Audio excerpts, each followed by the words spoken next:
आता 2 दिवस अगोदर एक 6वा गुन्हा दाखल झाला। ह्याच्यामध्ये एक महिलांचं तक्रार होतं की त्यांनी काही त्यांचं नातेवाईकाचं एक काही हेल्थ इश्यूमुळे त्यांना ह्यांना संपर्क केले होते। त्यांनी एक पूजा सांगितली होते, तसंच 2 अमावास्येच्या दिवशी त्यांनी पूजा पण केले आणि तिसरं अमावास्येसाठी ह्यांनी आल्यानंतर त्यांनी काही गोष्टी सांगितले, त्यांना थोडं चुकीचं वाटलं। तरी त्यांनी मनोहर मामा भोसले हे बंधू मामा आहे, त्यांनी त्यांच्यासोबत अश्लील कृत्य केलेले तर कंप्लेंट करमाळा पोलीस स्टेशनमध्ये दाखल झाले।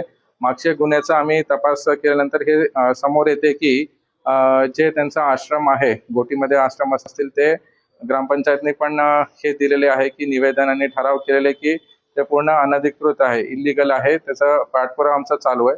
ते आम्ही सीलिंग केलेले आहे आश्रम। तिसरं जे बाकी आश्रम आहे, पुण्यामध्ये असतील, गाणगापूरमध्ये काही आश्रम आहे आणि कोल्हापूरमध्ये आहे, तिथं आमचं टीम काल जाऊन आले, पंचनामा करून आले। तिथं काही आम्हाला एव्हिडन्सेस सापडलेले आहे।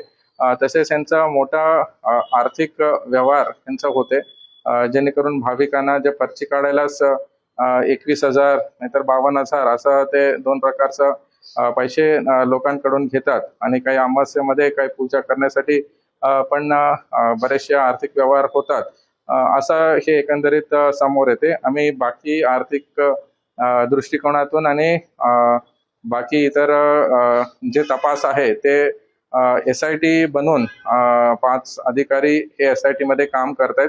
वेगवेगळ्या गुन्ह्यामध्ये वेगवेगळं तपास यंत्रणा काम करतायत आणि मी तुमच्या माध्यमातून सांगायचंय की बरेचशा महिला अजूनही असतील ज्यांना कंप्लेंट करायचंय, तुम्ही समोर येऊन पोलीस स्टेशनला कंप्लेंट करावी। तुमचं नाव कुठेही येणार नाही, गोपनीयमध्ये असतील। रोकठोक महाराष्ट्राला सबस्क्राईब करा आणि बेल आयकॉनवर क्लिक करायला विसरू नका।